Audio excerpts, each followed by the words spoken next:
Hello and welcome students, Gyanjyoti coaching সেন্টারের পক্ষ থেকে তোমাদের সকলকে আরও একবার স্বাগত। আজকে আমাদের আলোচনার বিষয় হচ্ছে শিক্ষার পরিধি এবং লক্ষ্য, শিক্ষা দর্শনের পরিধি এবং লক্ষ্য, যেটা তোমাদের এবছরের সিলেবাসে কিন্তু প্রোভাইড করা হয়েছে।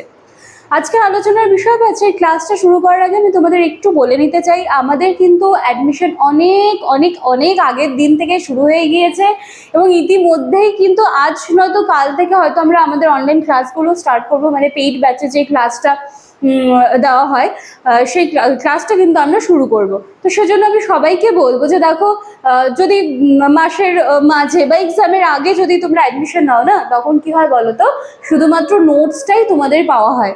এছাড়া এখন যখন মনে করছো এখন শুরুর দিকের ক্লাসগুলো, তো এই সময় কি হচ্ছে, কনসেপ্টগুলো না একেবারে ডিটেলসে আলোচনা করা হয়। তো আমি বলবো যে যদি তোমাদের সম্ভব হয় এবং তোমরা যদি ইচ্ছুক থাকো, তাহলে কিন্তু তোমাদের সকলকে আমাদের জ্ঞানজ্যোতি কোচিং সেন্টারের পক্ষ থেকে স্বাগত। এবং আমাদের সাথে যুক্ত হতে গেলে তোমাদেরকে এখানে কর্নারে দেওয়া দুটি নাম্বারের মধ্যে যে কোনো একটি নাম্বারে কিন্তু কল করে নিতে হবে। এই নাম্বার দুটি হলো আমাদের জ্ঞানজ্যোতি কোচিং সেন্টারের অফিসিয়াল হেল্পলাইন নাম্বার। এই দুটি নাম্বারের মধ্যে যে কোনো একটি নাম্বারে কল করে তোমরা তোমাদের কোর্স ফি নিয়ে যা কোয়ারিজ আছে বা সাবজেক্টস নিয়েও অনেকের অনেক কনফিউশন তো থাকেই, সমস্তটা কিন্তু তোমরা ফুলফিল করে নিতে পারবে। কথা না বাড়িয়ে আমি আজকে আলোচনার বিষয়টা শুরু করছি। দেখো, কোনো বিষয়ের পরিধি বলতে বোঝায় যে তার বিস্তার কতটা।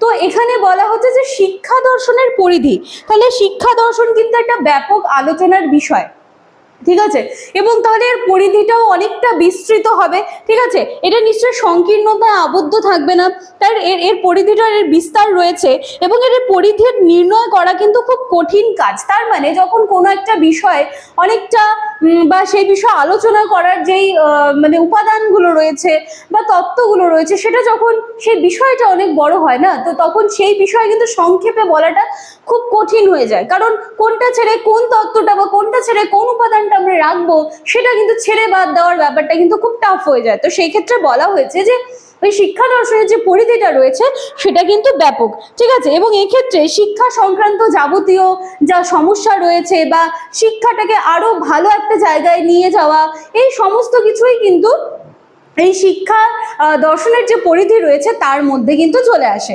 এরপরে রয়েছে তোমাদের শিক্ষার লক্ষ্য। দেখো, শিক্ষা দর্শনের আরেকটা বড় আলোচনার ক্ষেত্র বা আলোচনার বিষয় হচ্ছে কিন্তু শিক্ষার লক্ষ্য। এবার শিক্ষার লক্ষ্য বলতে এখানে শিক্ষার লক্ষ্য এবং উদ্দেশ্য, তার লক্ষ্যটা কি এবং সে তার যে লক্ষ্যগুলো সেট করেছে তার উদ্দেশ্যটা কি, সমস্তটা নিয়েই কিন্তু আলোচনা করার কথা কিন্তু বলা হয়েছে, ঠিক আছে। আচ্ছা, এবারে দেখো, শিক্ষা দর্শনের ক্ষেত্রে অনেক দার্শনিক কিন্তু শিক্ষার ব্যক্তিগত লক্ষ্যের উপরে গুরুত্ব আরোপ করেন, আবার কোনো কোনো দার্শনিক গোষ্ঠী শিক্ষার ব্যক্তিতান্ত্রিক লক্ষ্যের উপরে গুরুত্ব আরোপ করেন, বা অনেকে দেখা যাচ্ছে যে শিক্ষার সমাজতান্ত্রিক যেই লক্ষ্যটা আছে তার উপর কিন্তু গুরুত্ব আরোপ করেন। আবার অনেকে এটাও দেখা যায় যে তারা ব্যক্তিতান্ত্রিক এবং সমাজতান্ত্রিক এই দুটোর মিলিয়ে, ঠিক আছে, এ দুটো মিলিয়ে যেই লক্ষ্যটা রয়েছে সেটার উপরে কিন্তু বিশেষভাবে আলোকপাত কিন্তু করে থাকেন, ঠিক আছে।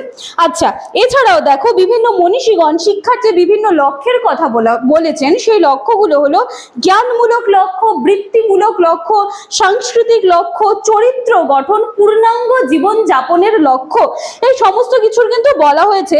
এবং বলা হচ্ছে শুধু তাই নয় যে শিক্ষা দার্শনিকেরা শিক্ষার কতগুলো তাৎক্ষণিক এবং চরম লক্ষ্যের কিন্তু কথা বলেছেন, এবং শুধুমাত্র লক্ষ্যের কথাই বলেননি, সেই যে লক্ষ্যগুলো রয়েছে এবার সেটাকে তো ফুলফিল করতে হবে, সেটার উদ্দেশ্যগুলো কি আছে, সেই উদ্দেশ্য সাধনের কথাও কিন্তু এই যে শিক্ষার যে লক্ষ্য আছে বা শিক্ষা দর্শনের যে লক্ষ্য আছে সেখানে কিন্তু তুলে ধরা হয়েছে।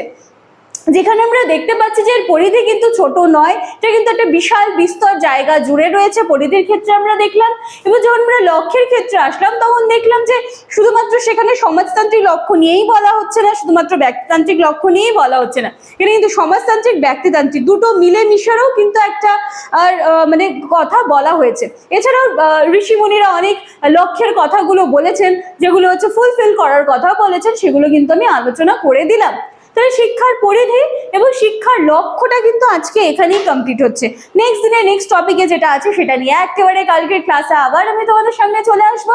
ক্লাসটা ভালো লাগলে লাইক, কমেন্ট, শেয়ার, সাবস্ক্রাইবের আশা রাখলাম। নিজেরা ভিডিওটা দেখবে এবং নিজেদের ফ্রেন্ড সার্কেলের মধ্যে সেটা শেয়ার করে দিও, কারণ নিজেদের উপকৃত হলে হবে না, চারপাশে সকলকে কিন্তু নিয়ে চলতে হবে এবং তারাও যেন একটু ভিডিওটা দেখতে পারে, অ্যাটলিস্ট কিছুটা শুনে বুঝে হলেও তো এক্সামে যাতে লিখে আসতে পারে। তো এই হেল্পটা একটু সকলের করে দিও। চলো, আজকের ক্লাসটা এখানেই শেষ হচ্ছে, দেখা হচ্ছে পরবর্তী দিনে নতুন টপিক নিয়ে। Thank you.